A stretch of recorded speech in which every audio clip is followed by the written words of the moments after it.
I never could have imagined that at the age of 33, this is where I would be in life.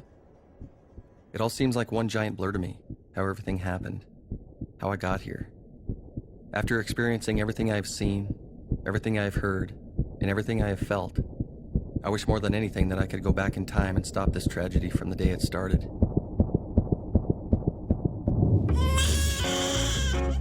It was on September 13th, 1931, that Virginia S. was born.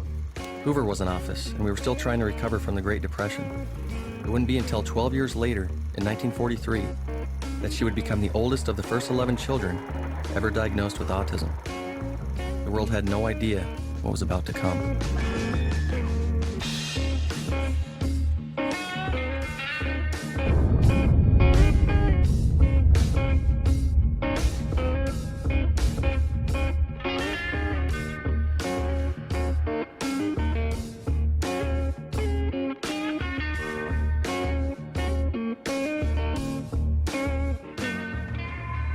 I have a dream that one day this nation will rise up and live out the true meaning of its creed.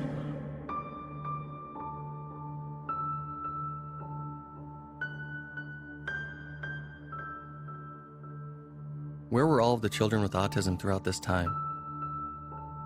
Years kept passing by as if they were in fast forward. But it was almost as if the condition autism was in a deep sleep and couldn't be awakened.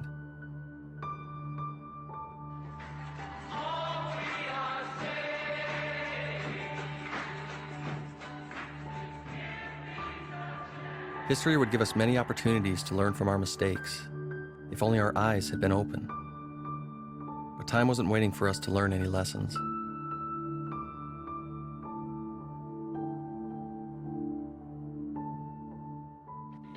The People's Court. In 1988, the movie Rain Man would be the first to finally introduce the general public to the word autism. What, is he crazy? No, Is he retarded? not exactly. He's not crazy, he's not retarded, but he's here. Well, he's an autistic savant. I don't know what that means.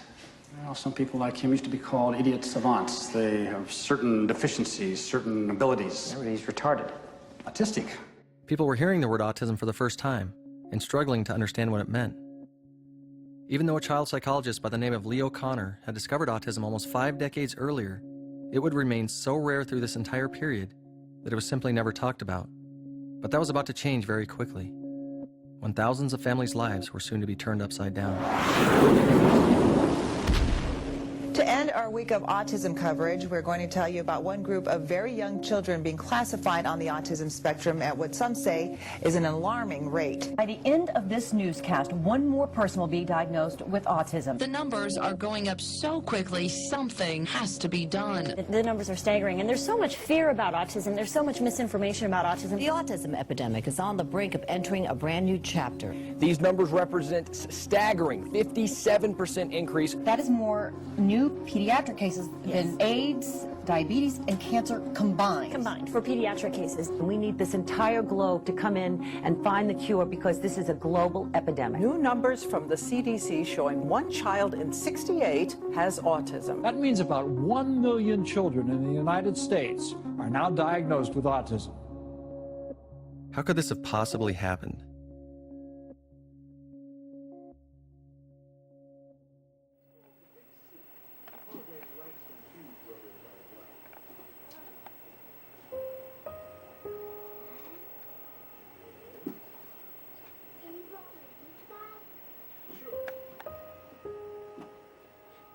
He was definitely spinning anything and everything. You know, you give him a sippy cup to drink from, he'd turn it on its side and spin it. You gave him a plate, he would spin it. I mean, anything. He'd go up to an office chair and just spin it. He was really hypersensitive to sounds. Like he'd get in the car and the radio would be on and he'd say his name and he doesn't look up, he doesn't acknowledge it, and it's like, what, you know, why are you ignoring me? What? Where'd he Hello? No recognition of his peers, no interest in his peers. His receptive language was completely gone. He didn't point at anything. He didn't try to get my attention to share things with me. I mean, he was just checked out. Picked up a book on autism And I read about a paragraph, and I knew that's what we were dealing with. And I was like, wow. Forget college, it's, it'll be a miracle if he ever speaks. Yeah. I really sincerely believe that the vaccines were a part of his becoming ill and the autism. Is there a link between childhood vaccines and autism? A study of 1,000 kids that did not show a link. Autism-like symptoms after receiving 5 vaccinations in one day. The reason that doctors in this country are frustrated because, science. Listen, all you're doing is you're antagonizing a For over a decade now, many doctors and scientists, and even parents, have been in a raging debate about whether or not childhood vaccines are causing autism. It all began in 1998 when Dr. Andrew Wakefield published a paper merely hinting at a link between the measles, mumps, and rubella vaccine and autism. He would end up learning the hard way, never to question the vaccine program. Breaking news tonight, just hours ago, the British medical journal BMJ did something extremely rare for a scientific journal. It accused a researcher, Andrew Wakefield, of outright fraud. Others have come along claiming it's specific ingredients in the vaccines that are causing autism. And even others are now claiming it's just too many vaccines given too soon. Vaccines, I would argue, are the safest, best tested things that we put into our body. Obviously, nothing is absolutely safe. It's got to be the vaccines. It's the only thing, that went up in all 50 states at the same time. I don't think it's any longer possible to say there was no evidence of any association between vaccines and autism. Many studies have now been done that have showed there is absolutely no relationship between any vaccinations and autism. It's unquestionably environmental. The science points to vaccines. We've proven it's not the vaccines. It's really time to look elsewhere for the causes of autism.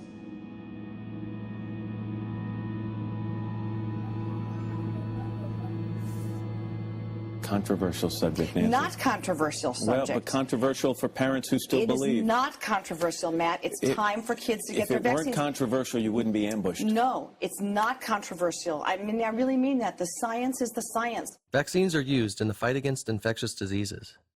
And many are concerned that without them, we would risk the return of diseases such as polio and smallpox. But there is one theory in the vaccine autism debate that is not questioning the vaccines themselves.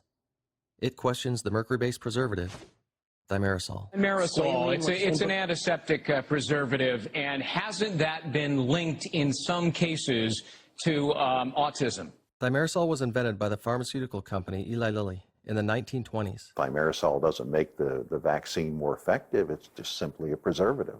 It is only added to vaccines so pharmaceutical companies can be lazy and unsterile during their manufacturing and have a very cheap option to give vaccine shelf life. And having an adequate supply of vaccine is very important. Okay, well, let me follow up on that then.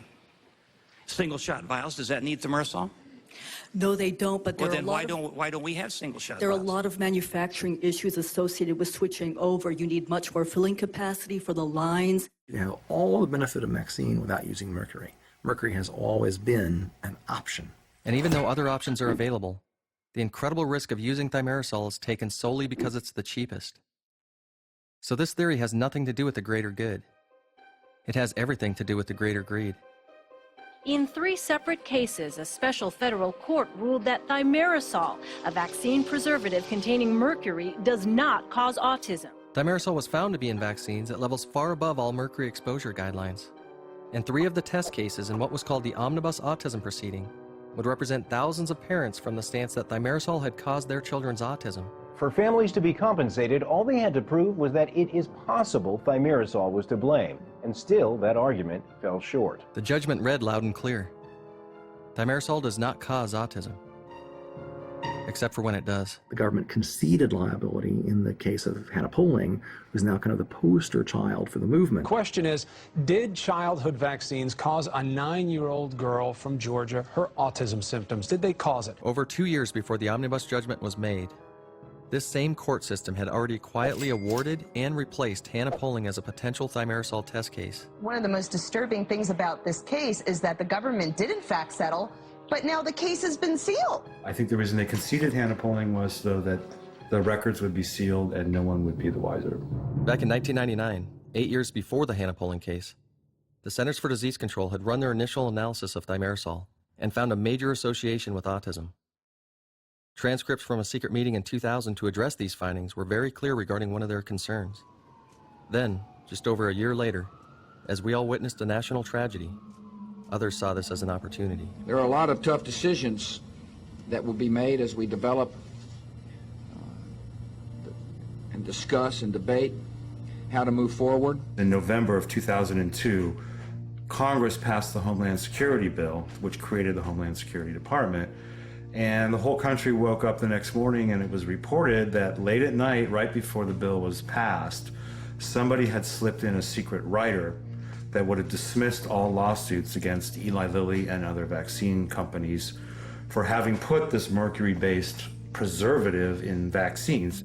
The exact day the Homeland Security Act was signed, the White House had the Justice Department file a motion to seal all documents related to hundreds of claims that thimerosal and vaccines had caused autism. It was the most ridiculous motion ever filed in federal court, and under pressure, the Bush administration quickly withdrew that. These deceptive acts were raising red flags everywhere. But there is so much more to the thimerosal story. They made a lot of mistakes, and there's a lot of documents they don't want you to see. A story that spans over 8 decades.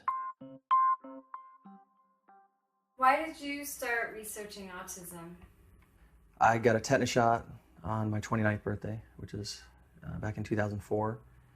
I got extremely sick, and I just wanted to forget it and just put it behind me and move on. And then the more I started watching news, you know, I would see all over the place where they were linking the word thimerosal with autism. Like, why are they connecting this word thimerosal, which I knew I just got devastated by, with this condition, this childhood condition, autism.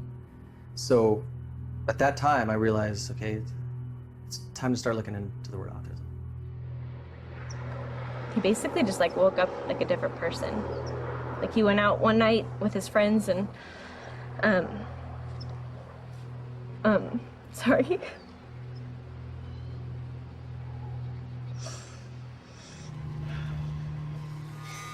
On February 29, 2004, I woke up in a whole new world. The very first thing I remember was going to the bathroom and everything sounding so loud. I went back to bed thinking I could just sleep it off.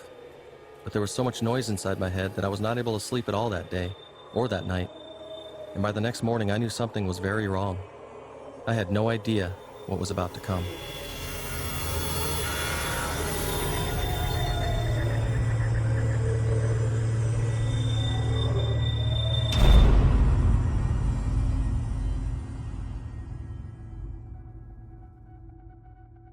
What were you thinking was going to be the end result of all this? Going on tour, getting people together to help you make this? For people to finally understand what autism is and how it got started and how it became an epidemic and what's caused it, the public needs to understand what's happened here because the public will drive the change.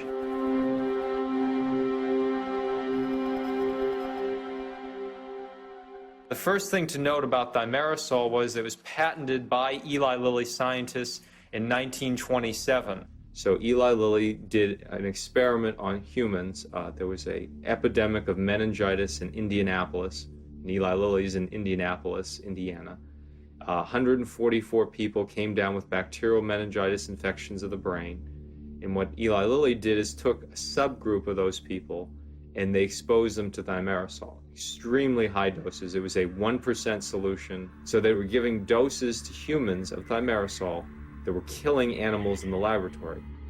They gave it to them intravenously, and of the 22 people, all of them died.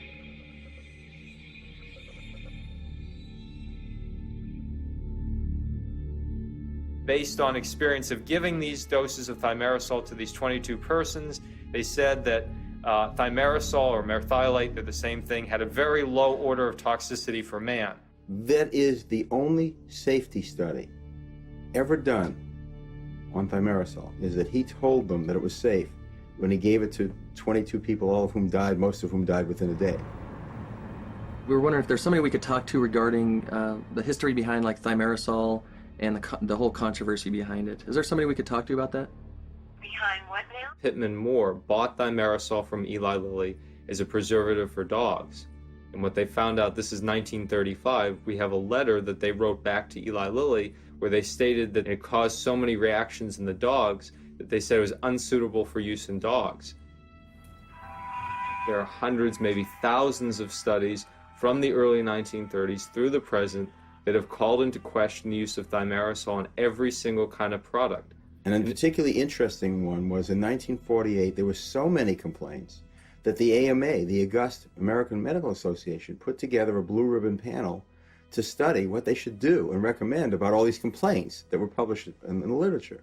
And Frank B. Ingley was Dr. on that Frank committee, B. who's still alive today, and you maybe get to talk to him. We may have seen him. We found out that the thimerosal would be toxic down to not grams, not milligrams, not micrograms, but nanograms, parts per billion, which was almost unbelievable. And this was published in the American Journal Medical Society, in the New York Academy of Sciences, and in the Journal from the Chemical Specialties Manufacturers Association.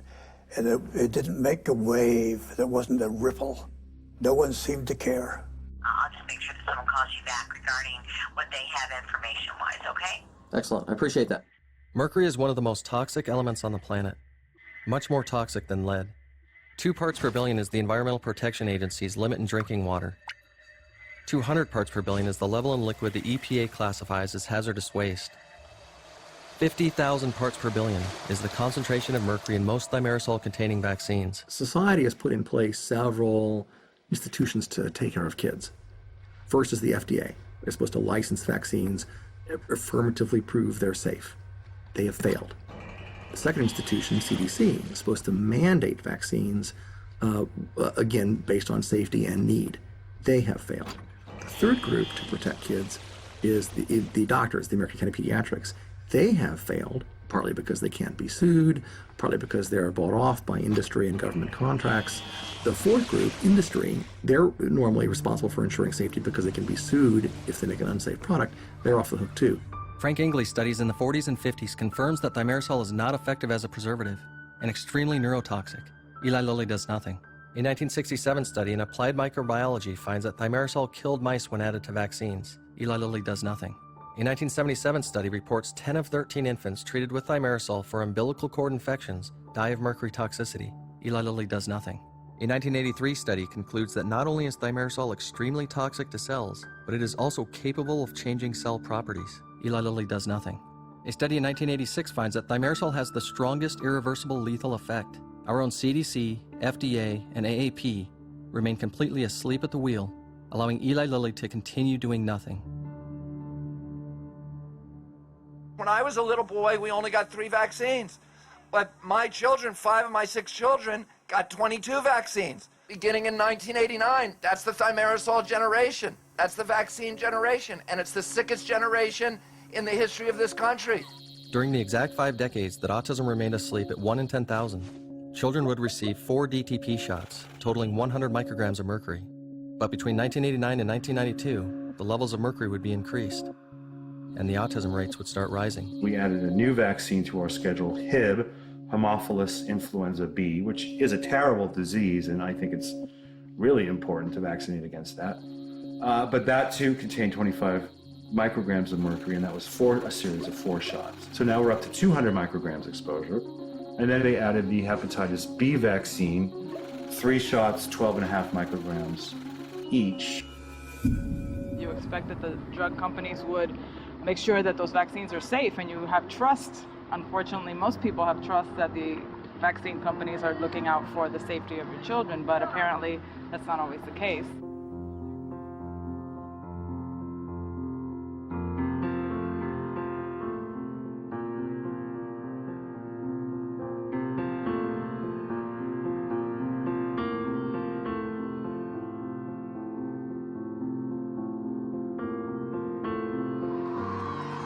Why aren't they asking CDC, why don't you study the Amish?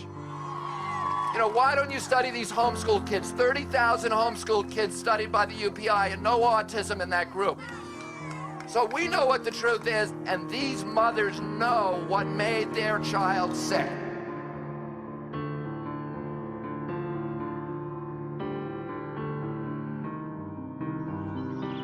Where are you guys from? Los Angeles. Great. So we're doing our documentary specifically on autism. Do you know anybody with autism in the Amish community? No, not that I know. No. Well, most Amish people don't want to vaccinate. Now, the reason they don't want to vaccinate is because they feel like they don't want to do anything to stand in the way of the will of God. Well, one of the first questions I had when I started on this was simply, what is the autism rate in never vaccinated kids versus vaccinated kids? Have you ever known an Amish child with autism? I've never known any of our people or our children with autism, no. Are there any children, any Amish children in this practice that have autism or similar features to autism? Not that I know of. I came to the anecdotal conclusion that there were very few Amish kids with autism. I wrote a story in April 2005 called The Amish Anomaly, where I tried to lay this out and also to suggest that it was very anecdotal and that the only purpose in bringing it up was that there was a possible group here that could be studied. What other conditions do you see around here? I mean, do you know anybody with diabetes? Yeah, there are diabetes Amish, yeah. What about like multiple sclerosis or Alzheimer's and... Hey, we're humans. Dan Olmsted called me in, it was about September of 2006, and he told me that he heard about us. We have no autism in our practice.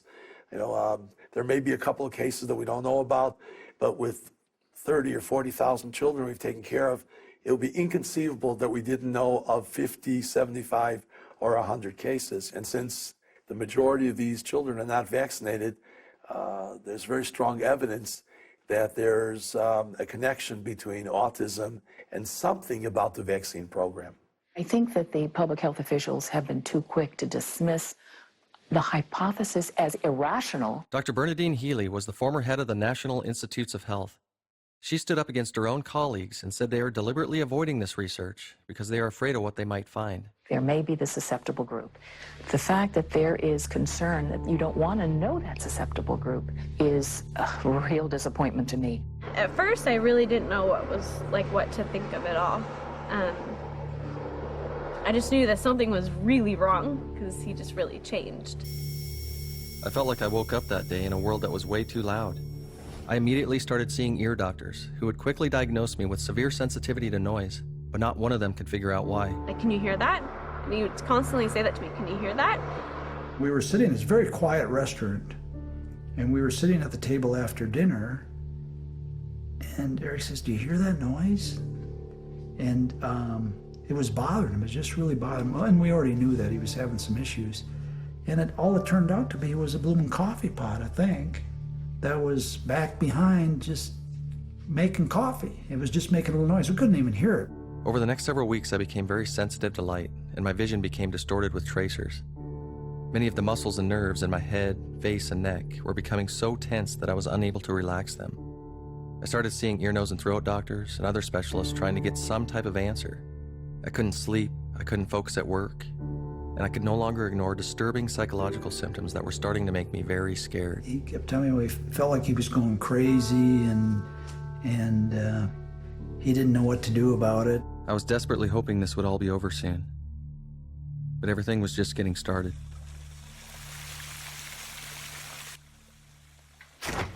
Art. Hi.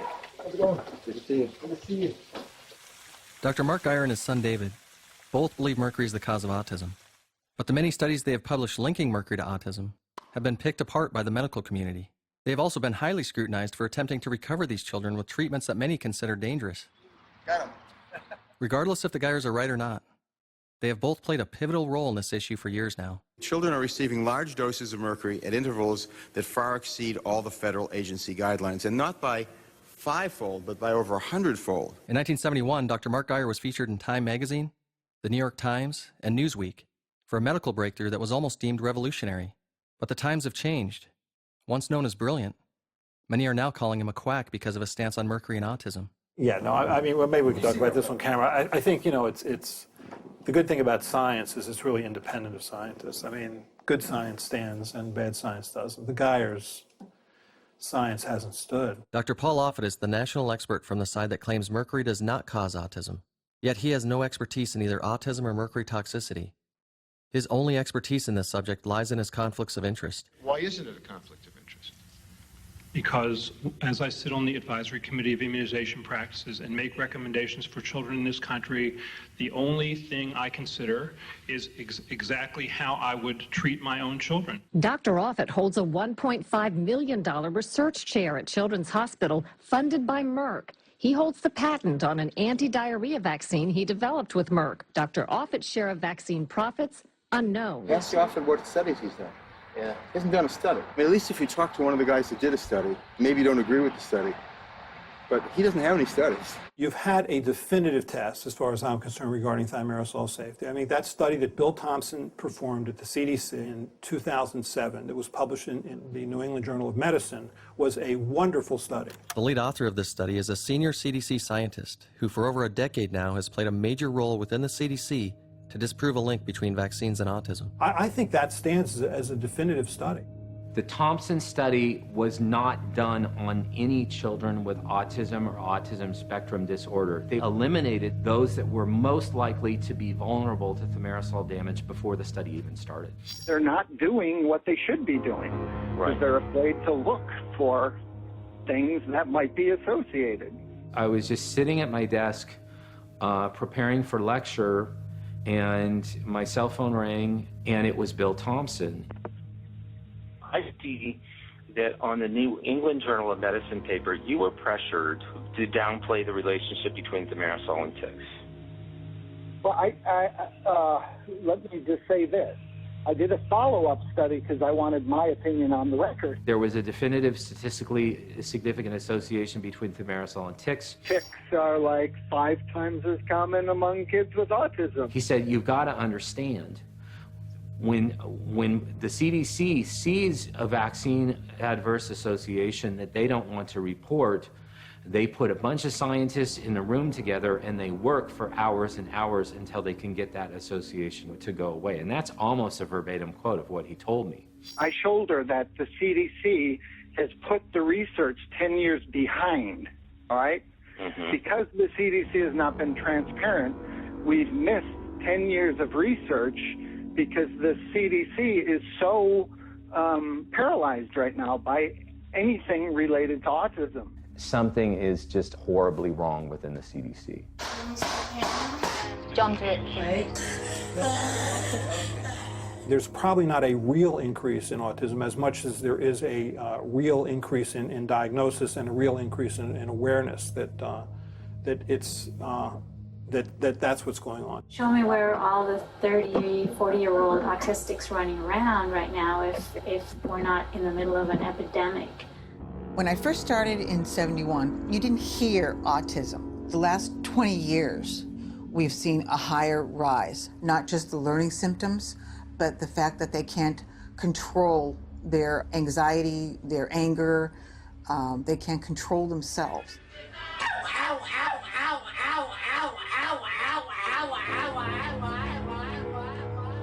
The teachers want to know, why is this happening so much now? What is going on? Everyone knows genetics can't cause an epidemic. Genetic susceptibility can, but you have to have the toxin. There's a lot of discussion about the video from the University of Calgary. They were going to look at snail neurons in culture because they're big. You can see them with a microscope and you can film them. And they decided to add compounds, metals to these neurons to see if it had any effect that you could observe. And what they observed was exactly what we saw in the live animal, that mercury and only mercury caused the tubulin to disintegrate. The EPA guideline for mercury, this is actually technically for methyl mercury orally ingested, is 0.1 micrograms of mercury per kilogram body weight per day. Between 1989 and 1992, the amount of mercury children were getting in their vaccines had over doubled. The quantity of mercury, ethyl mercury, that's contained in vaccines is actually not that much. Per this new schedule, a baby with an average weight of 6 pounds on the day of birth would be exposed to 46 times over the mercury guideline. At 2 months, this same baby would weigh around 10 pounds and receive 138 times the guideline. This baby would have to weigh almost 1,400 pounds to be within the federal guideline. The same baby at 4 months is exposed to 79 times over the guideline. At 6 months, 86 times over the guideline. At 12 months, 55 times over the guideline. And to top it all off, this guideline is fatally flawed. That guideline deals with methylmercury, number one. And it deals with methylmercury given by mouth. The guideline is based off eating fish, which is methylmercury. Thimerosal in vaccines is an injection of ethylmercury. A 2012 Italian study concluded thimerosal in vaccines was 50 times more toxic to cells than methylmercury in fish. And this study didn't even take into account other factors. When you eat a methylmercury-containing fish, your body doesn't absorb all of it. When you inject an ethylmercury-containing vaccine, there's 100% absorption. Dr. Tom Burbacher performed an experiment on monkeys to compare injecting thimerosal to eating methylmercury. Whatever process that's going on in terms of moving the mercury from the body to the brain is actually happening a little bit faster with the thimerosal. Both ethyl and methyl can wash in and out of the brain, but over time they convert into an inorganic form, which locks into the brain and accumulates. And ethyl would do this much faster than methyl. The first time that we looked at the thimerosal animals, the majority of it was already inorganic. In the end, the thimerosal-exposed monkeys had twice the amount of inorganic mercury locked in their brain. Burbacher in previous studies found neuroinflammation in the brain directly associated with this inorganic form of mercury. The 0.1 microgram per kilogram per day is not a good standard for ethyl mercury. It wouldn't be until 1998 that the FDA would be forced to do the math and calculate how much mercury children were getting in their vaccines. CDC was asked in 1998 by Congress in a law called the FDA Modernization Act. Congress asked them to add up the mercury in medicine to see how high it was. And in the case of vaccines, it fell to Leslie Ball, a medical doctor at the FDA. And what she found was that the amount of mercury in the childhood vaccine schedule exceeded all the federal safety guidelines. This particular material came to the attention of Dr. Neil Halsey. Neil Halsey worked for the American Academy of Pediatrics at the time, was in charge of making vaccine decisions. And he is quoted as saying, and he was seeing it crying, saying that if he had known how to calculate how many micrograms there was in a shot, he would have stopped it long ago. Curtis Allen, please. Yeah, we've been kind of playing phone tag. Neil Halsey developed the position, and it was the hardline position, that we got to get rid of mercury right now. I don't know what to do at this point because we're scheduled to leave today, but and he was supposed to call me back like 2 days ago. The CDC response was no, we do not want to remove mercury from the vaccines. And the thought behind this is that they were afraid to label some vaccines good and others bad. American Academy of Pediatrics, Neil Halsey, and then it was John Abramson, said that this is unacceptable. I mean, that we can't tolerate this, we're not going to leave. And if you persist in this, they said that they were going to issue a press release by themselves recommending not giving vaccines to children, that we have to delay these shots. The director of vaccine research within the FDA wrote an email to the FDA's senior advisor for communication. The calculations done by FDA are not complex. I'm not sure if there will be an easy way out of the potential perception that the FDA, CDC, and immunization policy bodies may have been asleep at the switch regarding thimerosal until now. This was the big one. They had blown what you could not blow in vaccines. They'd allowed children to be exposed to toxic levels of mercury. What resulted was a joint statement by the American Academy of Pediatrics and the United States Public Health Service stating that thimerosal-containing vaccines should be removed as soon as possible. But not only would they not be recalled, they would continue to manufacture these vaccines until 2001, and the CDC would push for the abundance of backstock to be administered to children well up until around 2003, just before they would do the unthinkable. He was going to lots of doctors. None of them come up with anything, and he still has these symptoms. New symptoms were now kicking in daily, and within a couple weeks I had numbness and burning in different areas. I had a rash over my entire back. My coordination, gait, balance, and fine motor skills were all messed up. I had muscle weakness and twitching all over, and body parts tremoring. It wasn't easy for me at all to see him in that state. All I wanted to do was get him better and to see him be able to enjoy life again. I came across mercury poisoning while researching my symptoms. But where would I have been exposed to mercury? After several weeks of running every test in the book, there were still no answers.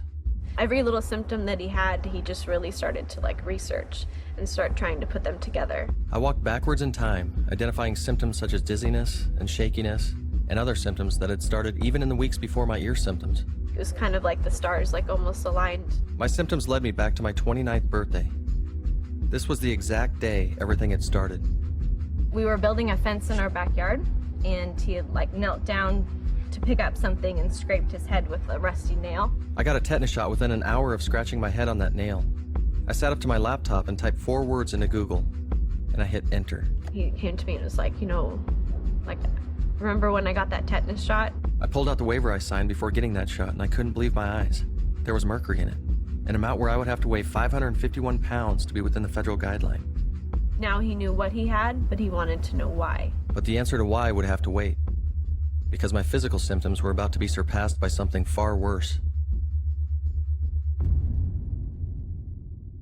Now, most people have no idea that there's aluminum in the vaccine. Many investigators, particularly Dr. Boyd Haley, have shown that aluminum and mercury are synergistic in their action and extremely toxic, much more than 1 + 1, which is something that many people have never considered.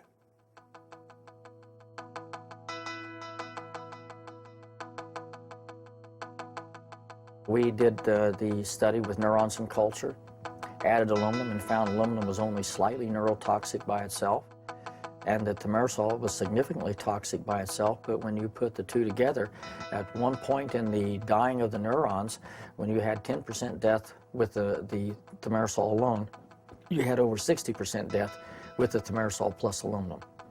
So the aluminum definitely enhances the toxicity of thimerosal. The material and safety data sheet for thimerosal clearly states that thimerosal should never be combined with aluminum. It reads violent reactions possible with aluminum. So when the FDA finally did the math that alarmed so many, they neglected to include 3 major variables into their equation.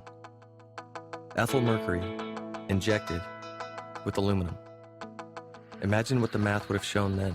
I would insist, we would insist, that mercury be removed and replaced. If in doubt, take the mercury out. After the AAP's joint statement in 1999, the CDC decided to study the Vaccine Safety Data Link, known as the VSD, which is a large database of medical records used to monitor vaccine side effects.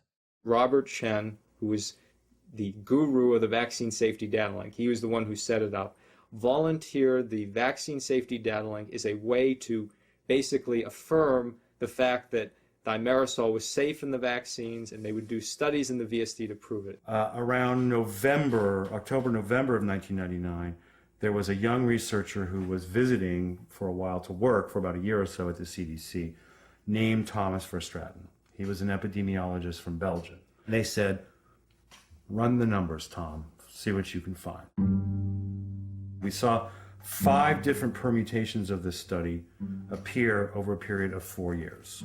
So the very first generation was when Thomas Verstraeten took all the kids, and he took kids who received 25 micrograms or more by 1 month of age, and kids who received 25 micrograms or under 25 micrograms. In many cases, no mercury at all by 1 month of age. And then he just compared their outcomes. And that's when he found these extremely elevated risks.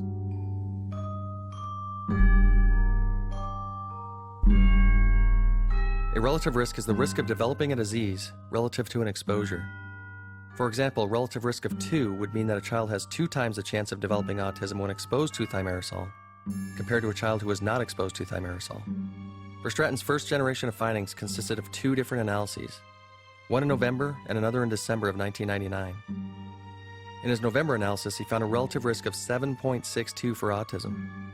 Dr. Sander Greenland is a world-renowned epidemiologist at UCLA in Los Angeles, California. So from a relative risk standpoint, 7.62 would be considered a little bit elevated, high, extremely high? Very elevated. Very elevated. Yes. If that was real, that would be getting up towards the range where it's smoking and lung cancer. Smoking and lung cancer, smoking a pack a day for 20 years is about 10. The December analysis found a relative risk of 11.35 for autism. Our own Centers for Disease Control had just figured out the cause. So Verstraeten took this information to his colleagues, rather concerned, and said, look what I found. And they worked with him to rerun the numbers. And basically what they started to do was stratify the data.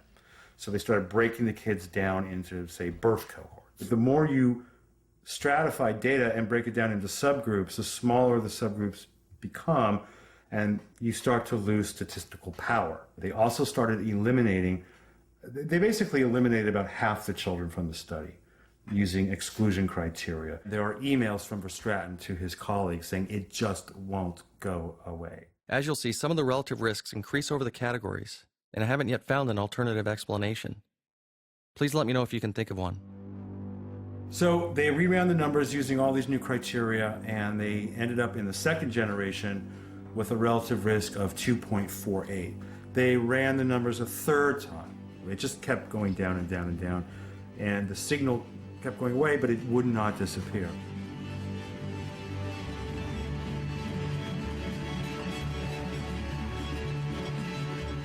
We're protesting the amount of mercury that remains in vaccines to the denial of the CDC. Speak directly to the CDC. What would you say? Take the mercury out. You have blood on your hands. CDC is concerned about autism, and we are working hard to find the causes of autism and other developmental disabilities. Tried that, reran, rethought, still the effect is there. And then another one will say it all came back, the effects of thimerosal. So by the third generation, when we had this, I think it was 1.69 relative risk for autism, that was the data that was presented at Simpsonwood.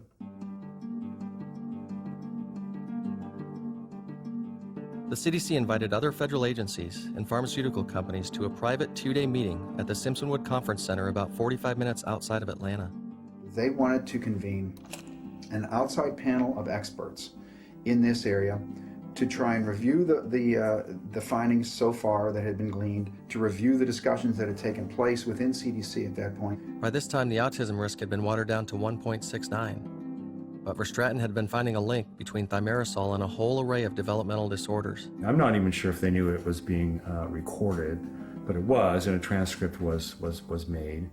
They took the extraordinary step of convening this external panel, which doesn't happen. The transcript were quite adamant that this was a linear relationship, that they had a problem here. There were neurodevelopmental specialists, there were pediatricians, there were biostatisticians, there was an epidemiologist, me. Thomas Verstraeten is quoted as saying, "Personally, I have 3 hypotheses. My first hypothesis is that it's parental bias. The children that are more likely to be vaccinated are more likely to be picked up and diagnosed. Second hypothesis, I don't know. There is a bias that I have not yet recognized, and nobody has yet told me about it. Third hypothesis, it's true. It's thimerosal." Dr. Weil from American Academy of Pediatrics said you can play with it all you want. The results are real. They're statistically significant. They're not unexpected. Not unexpected.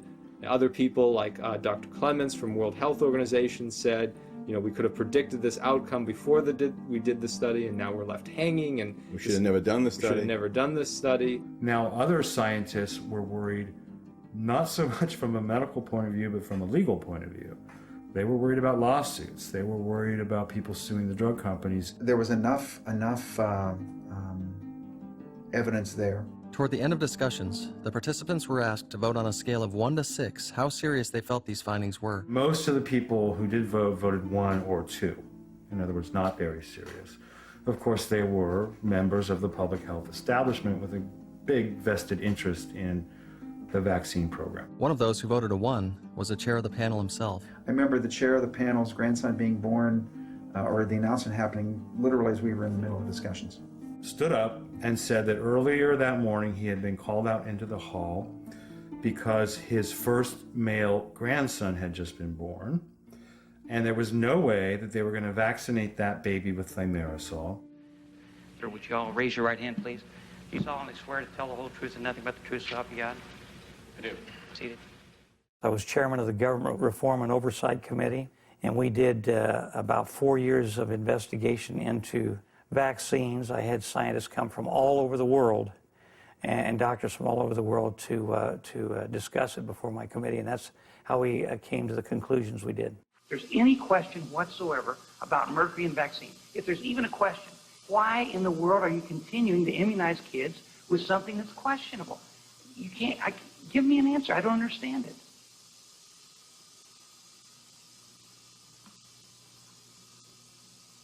To date, we have no evidence, convincing evidence, of harm from the thimerosal. I know, Doctor. Because in vaccines. I'm going to yield. Doctor, I understand. You said that, and I understand that. Here was Congressman Burton from the Government Reform Committee as the chairperson investigating the issue of thimerosal in medicine, and they didn't tell the committee anything. Can you imagine what that was like? One day, they're behind closed doors, we found all these effects, oh my God, what are we going to do about it? Next day, testified before Congress, no links, no data, we need to do studies in the future. Everything's fine. If he had told the truth and pulled out from Simpsonwood a draft of that study, just think of how many thousands, probably tens of thousands of children would have been spared. When we had our hearings, we had somebody from the FDA testifying. And I said that my grandson got 7 shots with mercury in them and became autistic very shortly. And he said, well, there's no evidence that caused it. And I said, would you like for me to give you the content that was in there of mercury, 7 shots full? Would you let me shoot that into your arm? And he looked at me like he was shot. I said, well, no. And I said, well, why? If it's all right for my grandson to get 7 shots with mercury in it, why is it not all right for you to take 1 shot with the same amount of mercury that he got? No more mercury! No more mercury! No more mercury! I'm here today because of my 5-year-old twins, Robert and David. We know what happened at Simpsonwood. We're here because we need more people to come out and talk about Simpsonwood. Just fix my kids. Just make them whole. Hey! Oh! Mercury has got to go! Physically, I was destroyed. But psychologically, I was walking a tightrope of losing every sense of reality I had ever known in my life. I would tell my friends about it, and they just thought he was crazy. Within a week of getting that shot, I developed an almost constant feeling of being nervous. As the days went by, my intelligence seemed to increase substantially. I became like a machine at work and could grasp and figure out very complex problems instantly. I knew there was some crazy stuff going on in my head, so at first I would spend hours and hours just sitting in my room exploring it. I could close my eyes and see images of characters and places, and I was able to create and live out my own fantasies. But the fantasies soon turned into a nightmare I couldn't get out of. The sicker I got, the more I could feel the inflammation stimulating my brain, and the deeper I went into what seemed like a different plane of existence. I developed such severe anxiety and ADD that it was almost impossible for me to sit still, and my behavior became so erratic that people would ask me if I was on drugs. I was so scared of what was going on in my brain that I wanted to check myself into a mental hospital many times. But I knew that would take away the one and only option I still had to end this nightmare instantly. Kayleen is a friend of mine. She had Dalton very premature. I think he was 26 weeks when he was born. He was born 1 pound, 14 ounces. And within that first week of his life, he was given hepatitis B loaded with thimerosal. I questioned it just because I was like, oh, don't hurt my poor little 1 pound baby. Then we got all the vaccines at 18 months, and he stopped sleeping. He started screaming all day long. He'd bite me till I'd bleed. I just, like, out of nowhere, he would just start banging his head on the walls. He'd have these tantrums where I would have to sit on top of him just to calm him down because he'd be out of control. You can do it. I know you can. Many children with autism have aggressive behavior, insomnia, severe seizures, skin rashes, ear infection after ear infection, major immune system dysfunction. They have gastrointestinal issues, severe constipation, food allergies, systemic yeast infections, sensitivity to light, sound, and touch. I don't know if he's sick or how he's feeling because he can't tell me. And the UCLA doctors told me he just needs to be on antipsychotic medicine because he has autism.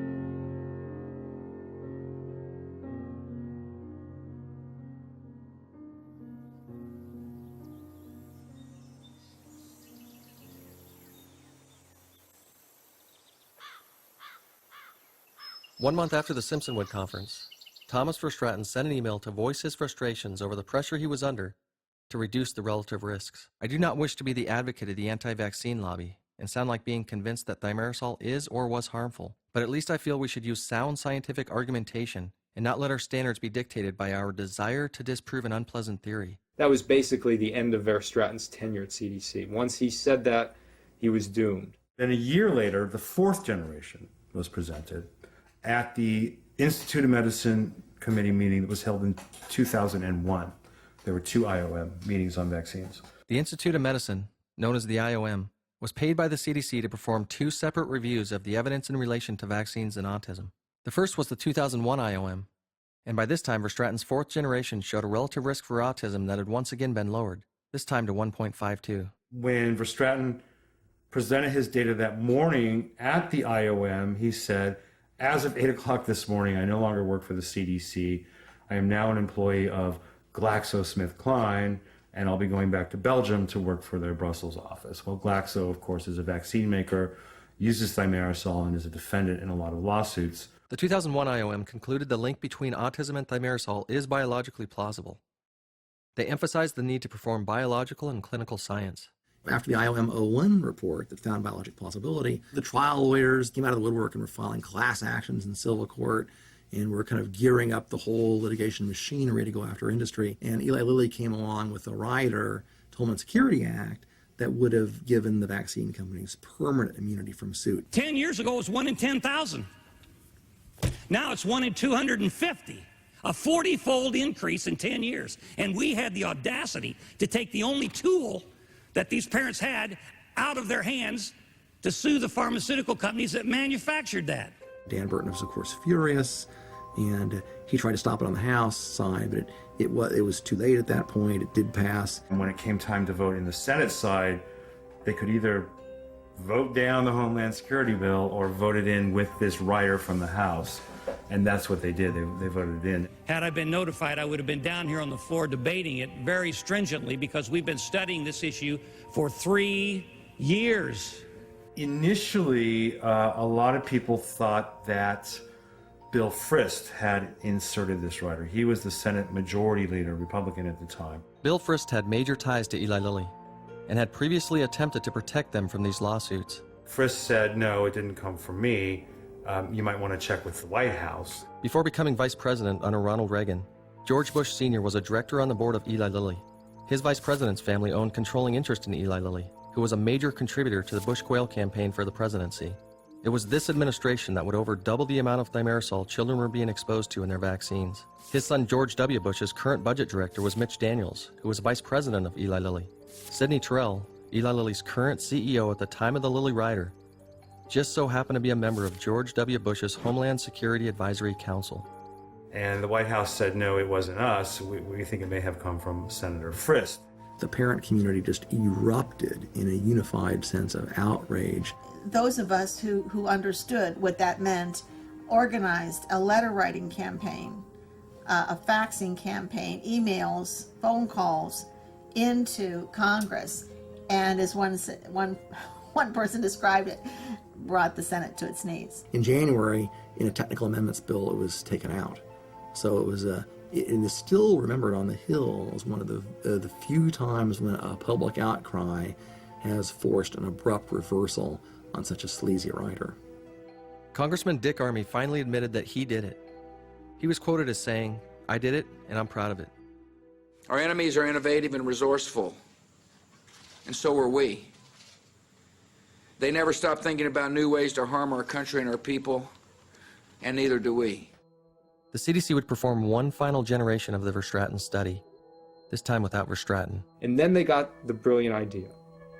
Don't have a reference group that has no mercury. Make a reference group that has some mercury. And don't take the ones who got the maximum mercury as your exposed group to compare against. Take ones who have a little less. In other words, take the extremes and drive them towards the middle, and the closer you get to the middle, the smaller the relative risks. That's what they published. And that's what they ultimately published. You weren't involved in Verstraeten in 2003 at all, were you? No. He laughed. Yes, yes. There was a circus. There was a total circus. How would it be possible for this to go through, from 7.62 to the next analysis 2.48, to the next analysis 1.69, to the next analysis 1.52, and then down to 1? I don't know how this happened. It's startling. It does suggest to me that I probably wouldn't want to take too seriously any of the numbers. The CDC coincidentally lost Oliver Stratton's original raw data, so this study can never be replicated by an outside source. When you have a protocol and you get data, and then you don't like the data you got, so then you go back and change the rules, that's just not cricket. That's fraud in anybody's book. 2003 would flash us back in time to when tobacco companies were paying big money to prove their cigarettes were not causing lung cancer. The babies born from women who smoke are smaller, but they're just as healthy as the babies born from women who do not smoke. What about the higher rate? And some women would prefer having smaller babies. This time, however, the CDC would spend millions of our tax dollars desperately trying to prove their Thimerosal was not causing autism. None of the things which have been found in tobacco smoke are at concentrations which can be considered harmful. Small quantities of toxins really need to be there in larger quantities for them to be dangerous. But the components themselves can be considered harmful, can they not? Anything can be considered harmful. Applesauce is harmful if you get too much of it. Water, for example. I mean, if I drank 2 gallons of water without replacing the sodium or the specifically other minerals that are there, I can lower my serum sodium enough so that I would have a seizure.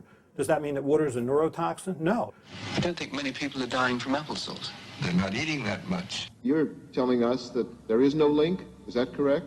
I am saying that the science to date, the existing data do not demonstrate a causal relationship between that vaccines there is and no autism. causal link. I am not a scientist, Mr. Waxman, and that is why doctors asked or scientists asked to participate here this morning to perhaps answer in greater depth the questions that you raised. I'm glad we're having this hearing today on autism. We still have many questions about autism. What causes it? What are the safest and most effective treatments? Is there a way to prevent it? How many people in the country suffer from autism? If mercury in the vaccines caused autism, why don't all the children have autism? Just like if cigarette smoking causes lung cancer, why doesn't everybody get lung cancer who smokes? The answer is susceptibility. Desperate to exonerate Thimerosal, the CDC would orchestrate 4 more studies in collaboration with researchers from other countries. Their primary focus was on Denmark, where they would conclude and widely report that autism rates continued to rise even after Thimerosal was removed from their vaccines by 1992. But the CDC knew exactly why the rates had risen. Confounding factors made it completely impossible to look at Thimerosal removal and autism incidence in Denmark. Shortly after Thimerosal was removed, Denmark changed their autism diagnosing criteria, increasing the rates. Then they began adding to the rates all children who had been diagnosed outside of a hospital, which account for the majority of cases nationwide, easily explaining why the autism rates went up after Thimerosal was removed. But once these changes stabilized, the rates started going down. And the CDC knew this. Yet somehow, through a wave of a magic wand, Thimerosal was absolved at the very, very end of the article. Their conclusions put many countries at ease by reassuring them Thimerosal was not to blame. The principal investigator and co-author on one of the studies is now living in Denmark as a wanted fugitive for stealing over $1 million from the CDC. So all of a sudden you had 5 published epidemiological studies showing no link between mercury and autism. What does the CDC do in December of 2003? It calls on the IOM to suddenly, quickly, without warning, hold a special meeting of the IOM Vaccine Safety Committee meeting on February 9th, 2004. The CDC had completely ignored the 2001 IOM panel's recommendation for biological and clinical science. I always said the cells and molecules don't lie, but numbers can lie. Epidemiological studies can be designed to come out with an answer that you want. On January 15th of this year, I wrote Dr. Julie Gerberding, the director of CDC, and I asked her to postpone the February 9th Institute of Medicine meeting. There was work being done on the other side, on the biomedical side, on the biological side, but none of that had yet been published. I said pressing forward with this meeting at this time, I believe, will further undermine the credibility of the Center for Disease Control on matters of vaccine safety and do damage to the reputation of the Institute of Medicine. So it's not even possible to do an epidemiology study of any sort that could rule thimerosal out? Absolutely, for all time, you can't do a study an epidemiologic study that would rule out almost anything. Yet the prestigious Institute of Medicine came to the conclusion that these studies definitively rule out thimerosal as the cause of autism. Studies that all have fatal flaws and are in no way even designed to rule thimerosal out. What is perhaps the greatest outrage, it goes further to call for the halt of further research. We never say, like the IOM, no further study should ever be done. If you ever read that in Science, by the way, you know there's a problem. The only reason you'd want to close research is that you might fear what you would find. And that's how we ended up with the famous May 2004 IOM report, which has affected this debate ever since. It was now May 2004, 4 months after getting that tetanus shot, and I was researching obsessively. He spent hours and hours and hours and hours on the internet researching some of this stuff. In fact, I thought that was probably a sign of something wrong right there. I rush ordered a book about mercury poisoning that was written by Dr. Andrew Cutler, who had a PhD in chemistry from Princeton. This book was my first hint of hope that I could recover from what I was going through. You got to find a chelator for mercury that goes into the brain and then figure out how much to take and how often. Alpha-lipoic acid was an available material that would do this, and it needed to be given every 3 or 4 hours. Removing the mercury from my brain was a very slow and scary process. But gradually I started to notice certain symptoms were no longer there, and week by week there were less and less. Within a few months of sticking to Cutler's protocol, I was able to go back to work. And by January, my symptoms were almost completely gone. You know, the government really has a position that thimerosal is not bad for you, it's not bad for you, it's not bad for you, it's not bad for you. When I had fully recovered, I would hear these words all over the news. I thought I must just be the 1 in a million that thimerosal can harm. But as time went by, the more curious I became. If I was a full-grown man when I got destroyed by the amount of mercury in a single vaccine, what could happen to a tiny baby getting 3 of these shots in one day? The science became my new obsession. And then we had this peculiar decision to increase the recommended coverage for the flu shot. Just 10 days after the IOM report, the CDC responded by publishing their recommendation that all babies start getting thimerosal-loaded flu shots, also recommending all pregnant women get this shot. Common sense and also all good science suggests that exposures in utero to these, tiny growing fetuses is catastrophic. Did you get your flu shot? I did. We did. I did. I did. Thimerosal was not removed from flu shots because it was not a routine childhood vaccine when the joint statement was made in 1999. Now, after 5 years of trying to cover their tracks, and just as the backstock of other thimerosal-loaded vaccines had finally run out, the CDC had taken it upon themselves to add thimerosal-loaded flu shots to the childhood vaccine schedule. But this was far worse. Should I really be getting a shot? I mean, is it safe? Yes. Last year I had a pregnant patient that did not get vaccinated.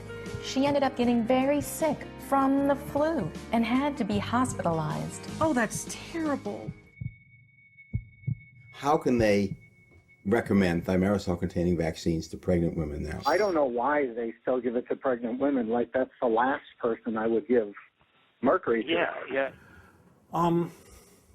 Certainly, if you look at who's more likely to be at risk, you can argue reasonably that the developing fetus, because the brain is still developing and all the organs are still developing, is more likely to be susceptible to the effects of mercury than is somebody who's already born and getting older. The FDA had issued an advisory to pregnant women 3 years earlier in 2001, warning them not to eat certain types of fish because of the dangers of mercury on the developing fetus. Giving it to a pregnant mother when they're telling them not to eat fish that has mercury in them, it's crazy. It's just crazy. We're seeing a whole new round of autism right now, and I think I'm connecting that with the flu shot particularly in gestational time. Dr. Heiko Langner at the University of Montana tested the amount of mercury in flu shots given to pregnant women. The results confirmed the flu shot contained 25 micrograms per dose when the bottle was shaken. But when left to sit for 20 minutes and not shaken, the dose contained 27 micrograms. If the doctor doesn't shake the bottle up or the nurse doesn't shake it, the person getting it at the end could be getting 40 or 50 micrograms if they're over the 8th, 9th, or 10th vaccine in that bottle. Flu shots have never been tested on pregnant women. The manufacturer's own product insert that comes with a flu shot clearly states, animal reproduction studies have not been conducted with Fluzone. It is also not known whether Fluzone can cause fetal harm when administered to a pregnant woman or can affect reproduction capacity. Fluzone should be given to a pregnant woman only if clearly needed. Yet the CDC somehow recommends all pregnant women get these shots. If you read the flu vaccine drug insert, you'll see all the makers say this, that we don't know whether flu shot is harmful to the pregnancy. We don't know if it's harmful to the fetus. We don't know if it can cause birth defects. And that's an outright lie. There's been 3 animal studies where they looked at the effect of thimerosal on developing fetuses for animals. All 3 studies show increase the dose of thimerosal, you increase the abortion rate. It kills fetuses. Thimerosal is also known to be more toxic to males than females. A study exposing mice to increasing levels of thimerosal found that all of the male mice died before even the first female mouse died. I was 6.5 months pregnant with twins and a boy and a girl. I went in for a routine exam, and at the end of the exam, as I was about to leave, my doctor said, I really would like you to stop by the nurse's station and get a flu shot. I told him that I was not comfortable getting the shot. I didn't want to get it. And he was very adamant, and even went as far as to say that he thought I was being selfish. Against my better judgment, I went ahead and let them give me the shot. Within, I would say, 5 to 6 hours after the shot, I started getting severe cramps and bleeding, and I knew something was very terribly wrong. And I immediately went back to the hospital where my doctor was, and he said, "You are having a miscarriage." I lost my son, and my daughter ended up at 18 months diagnosed with severe autism. She regressed in my womb. My doctor was so horrified by what happened. He said, "I'm not giving any more flu shots to pregnant women." I had her baby teeth analyzed, and baby teeth form in the womb. They come out later, but they form in the womb. Her baby teeth had tons of mercury in them. Listen to our government agencies. These guys are telling the truth. There's no conspiracy here, folks. Just get your damn vaccine. Ignoring the 2004 IOM report that said no further funding should be spent on thimerosal, the CDC would spend millions of our tax dollars on yet more epidemiology studies, this time to use as ammunition against the families in the omnibus autism proceeding. This proceeding consisted of government lawyers representing a government agency, presenting government-funded science to government judges. The biggest kangaroo court of all time.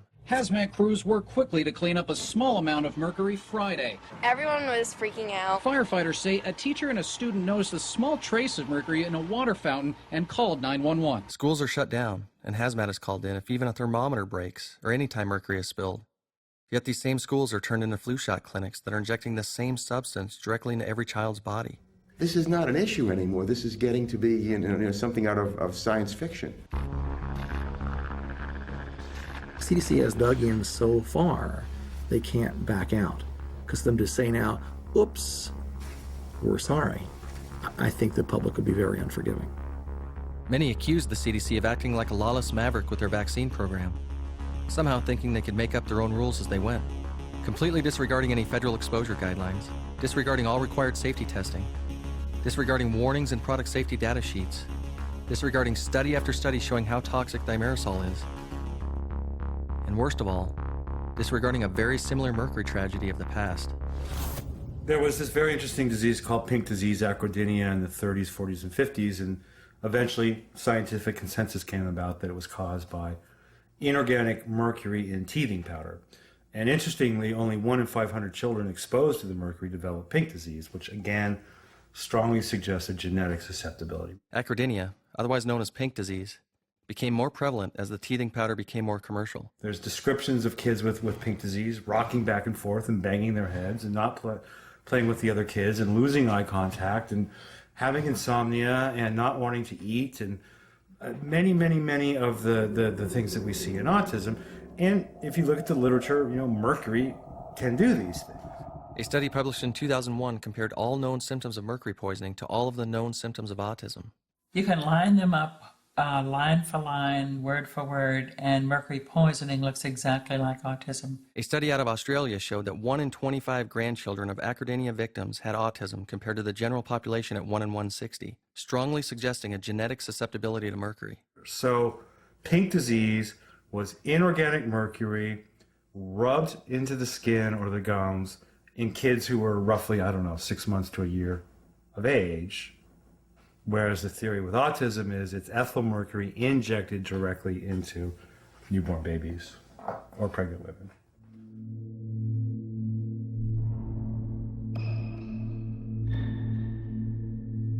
When you got sick the second time, what did you think was going on? I didn't know why I was sick again. I was pretty much in a desperate state.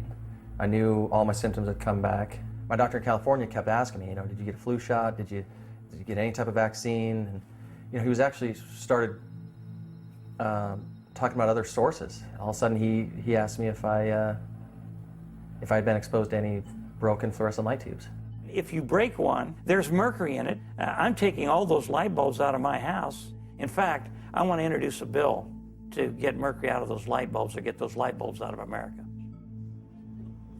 I was working at my job in a demolition area, and I was talking to one of my engineers, and I looked over and I saw somebody sweeping up 3 or 4 of those broken, those 4-foot fluorescent light tubes that had been shattered. And if I had taken 5 seconds to look online and figure out that it's mercury vapors in those, I knew that there was a mercury link to those bulbs. But I thought, you'd have to touch it to be exposed. I remember looking over at those bulbs, and I had the thought in my head, we'll see if I get sick again. I've seen a lot of people throw these in the trash. And I sure as heck wouldn't want to be working around that.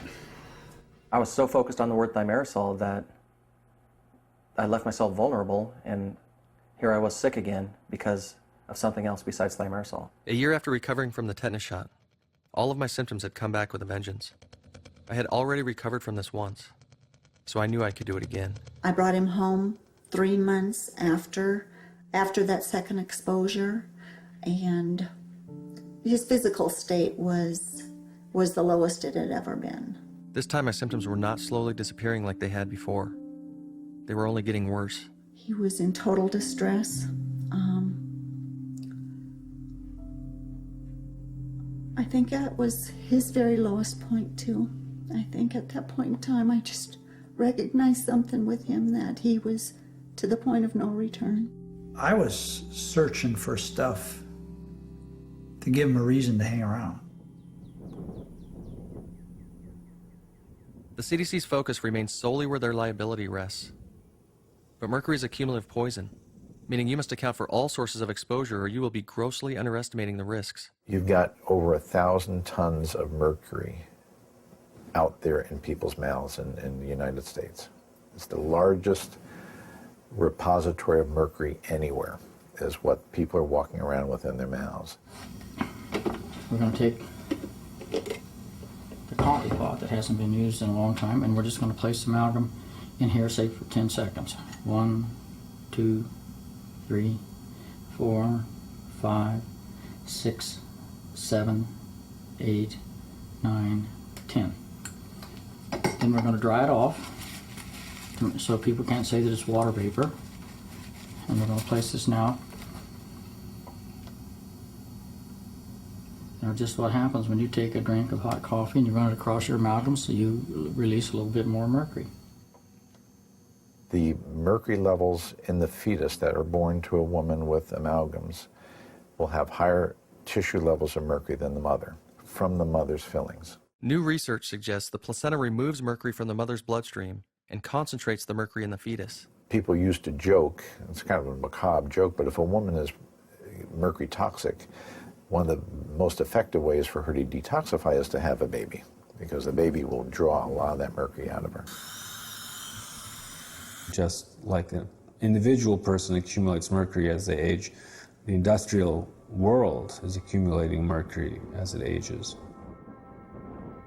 There are over 600 coal-fired power plants in the United States that release over 50 tons of elemental mercury into the atmosphere each year. They burn coal to generate electricity, and when they're burning the coal, the natural mercury within the coal gets released into the environment. Dr. Raymond Palmer found that for each 1,000 pounds of mercury released into the environment, there was a 61% increase in the rate of autism. So there's this global pool of mercury, of elemental mercury, that's circling the globe, literally. Rain eventually brings the mercury down to the surface of the earth, where it builds up not only on the ground, but also in the streams and lakes and oceans. A 2008 study concluded that something in the rain is playing a strong role in the autism rates. Once they enter a water body, they can get converted by bacteria from these elemental forms of mercury into an organic form of mercury called methylmercury. Algae will absorb the methylmercury. Zooplankton then eats the algae, which is then eaten by a small fish, which is then eaten by a bigger fish, and then a bigger fish comes along. And then Joe Fisher, who is at the top of the food chain, feeds his pregnant wife and children all of this accumulated mercury.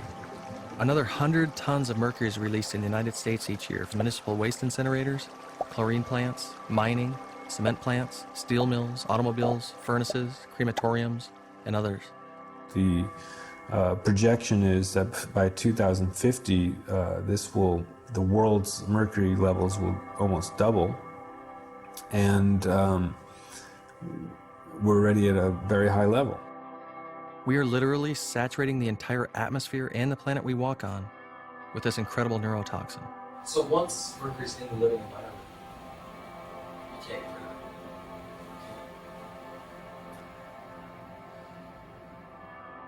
it. An EPA study found that by 1999, 1 in 6 women of childbearing age had blood levels of mercury above what is known to cause neurological harm to a developing fetus. You're not starting, in the case of Thimerosal, from ground zero. You're starting with already a body burden. So maybe even a small dose could put you over the edge. So that's not zero. 0.012, you got mercury coming off your sweat, Shiloh. It's mercury in the fluorescent light tubes. It's mercury in the thimerosal. It's mercury in the silver fillings. It's mercury in the fish. Mercury is the key word. Mercury-containing vaccines may help, not harm kids, according to 2 new studies in the journal Pediatrics. In 2010, the CDC would put their final nail in the coffin with an epidemiology study that claimed not only does thimerosal not cause autism, it actually protects children from autism. This time burying an 8.73 relative risk of autism in children exposed to thimerosal prenatally. I have great shame now when I meet families with kids with autism because I have been part of the problem. But when you look close enough, you see there's not even one real nail, and therefore nothing stopping you from lifting that lid and exposing everything those fake nails were meant to hide.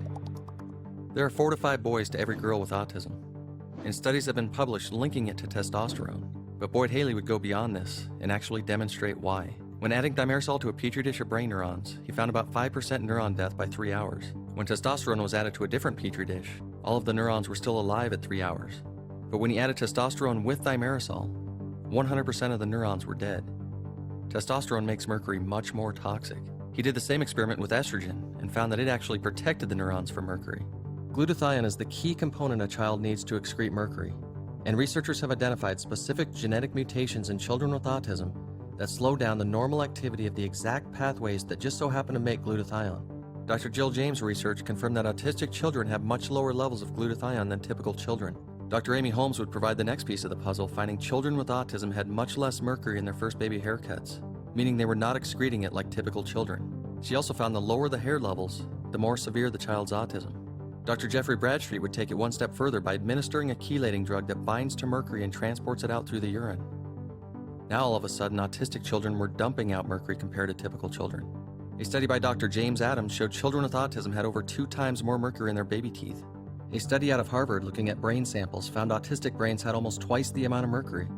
So a child's testosterone levels combined with their ability to excrete mercury clearly define the genetic susceptibility. But as the exposure levels go up, the environmental trigger becomes the master neurotoxin. Mercury forms a very strong bond with selenium, and when exposed, it can render useless specific selenoproteins that play a key role in maintaining a child's glutathione in its active state. This reduces a child's glutathione levels. Mercury also inhibits the enzyme HST, which is required to convert DHEA to sulfates. This forces more DHEA in the wrong direction and increases a child's testosterone levels, making the mercury much more toxic. Elevated testosterone then inhibits the CBS enzyme, reducing glutathione levels even further. So as the mercury levels increased in the vaccines, more and more children who were less and less susceptible became more susceptible and ended up poisoned. Dr. Jill James has since published the ultimate study, showing white blood cells of autistic children really are more susceptible to the toxic effects of thimerosal than those of typical children. But even more unbelievable, she was able to increase the susceptibility of the typical children's cells to match that of the autistic children's just by adding more thimerosal. Rain, silver fillings, the mother's age, coal plants, testosterone, genes. So many different studies all showing a link to autism. All happen to have a single common denominator. A study in 2004 exposing mice to thimerosal induced significant behavioral and neuropathologic effects very similar to what is seen in autism. Peruvian scientists in 2007 exposed infant hamsters to thimerosal at levels mimicking childhood vaccines and found severe brain injury in the exact areas of the brain implicated in autism.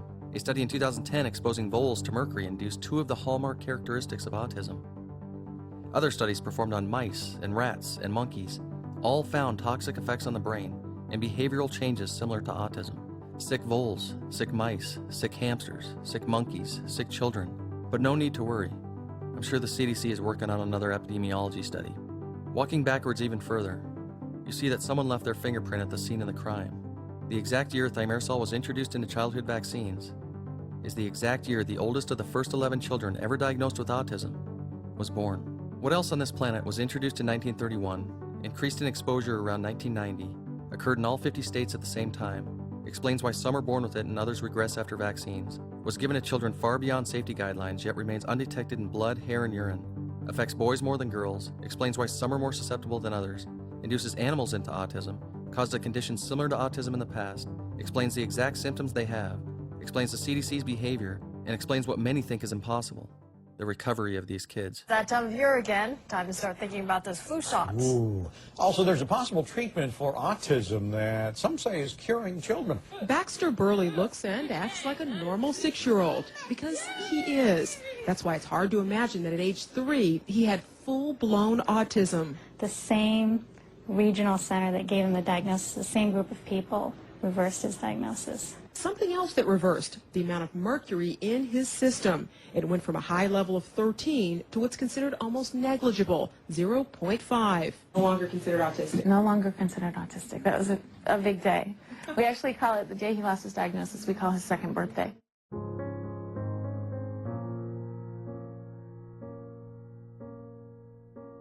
We see children that come through that are severely autistic and, you know, within a year they're mainstreamed in school and out of the spectrum. Some children turn around in a number of months, other children take years.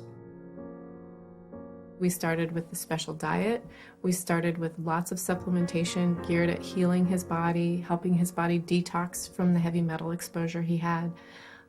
We did chelation, methyl B12 injections. We rented a hyperbaric oxygen chamber for our house. The self-stimulatory behaviors that we saw so much of are all gone. He's not covering up his ears. We went from the baby who had no language and no social interaction and was lost in his own world to a child who is very verbal and very social. He's very much engaged in relationships with everybody in the family. Quinn has a best friend. He wants to see his friend every day.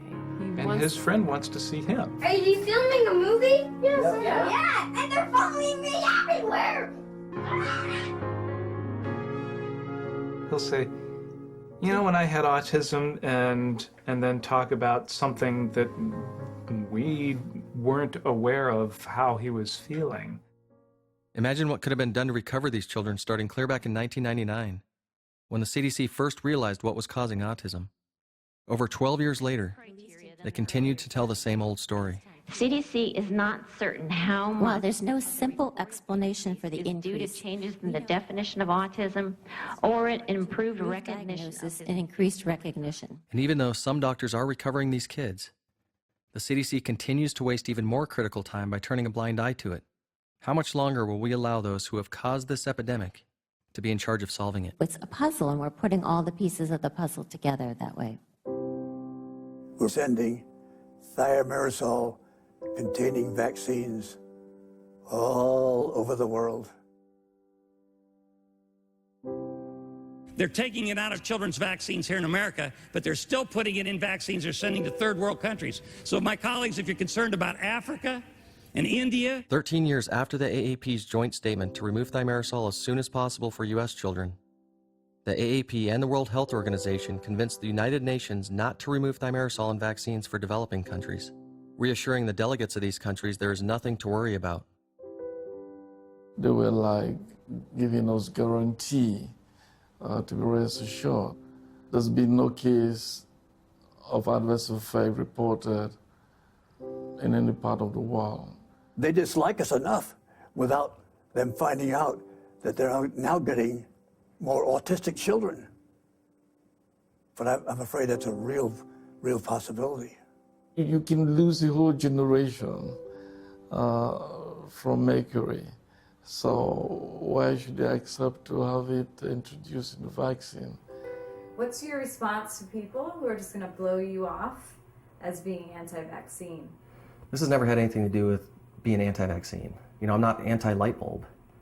I'm not anti-putting fillings in your mouth. I'm not anti-fish. I mean, this has nothing to do with being anti-anything other than not exposing people to mercury. The only reason we're using mercury in any product is strictly for money reasons, and that's it.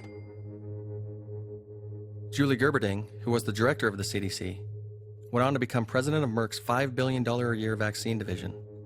Eli Lilly went on to make billions of dollars by inventing Prozac for depression and Strattera for ADD. Depression and ADD are two of the most fundamental symptoms of mercury exposure. Genius.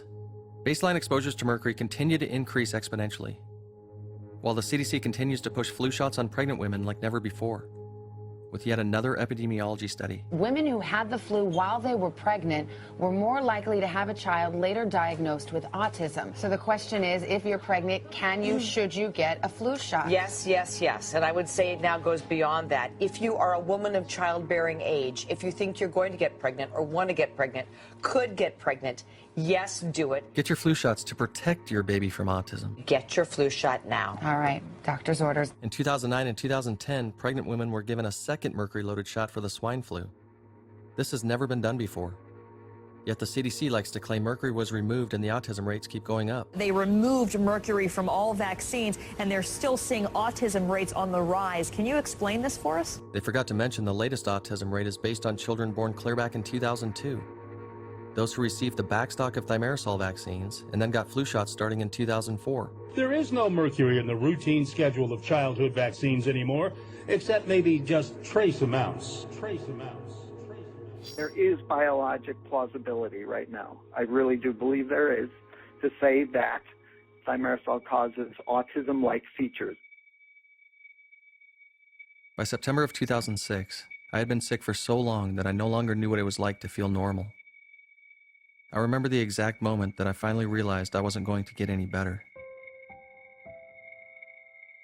This was the day I decided to buy this video camera, to tell a story that I'm hoping inspires the public to be part of the solution. If you choose to get a vaccine, you can request one without Thimerosal. You can choose an LED instead of a fluorescent light bulb. You can choose a filling for your cavity that does not contain mercury. You can push your local power plants to use mercury filtration systems. I will not back down from protecting our kids from mercury poisoning. And most importantly, you can write the president and ask him to make good on his promise by issuing an executive order for the immediate and responsible removal of Thimerosal in vaccines. No matter what has happened in the past, we must all understand that it's not too late to fix.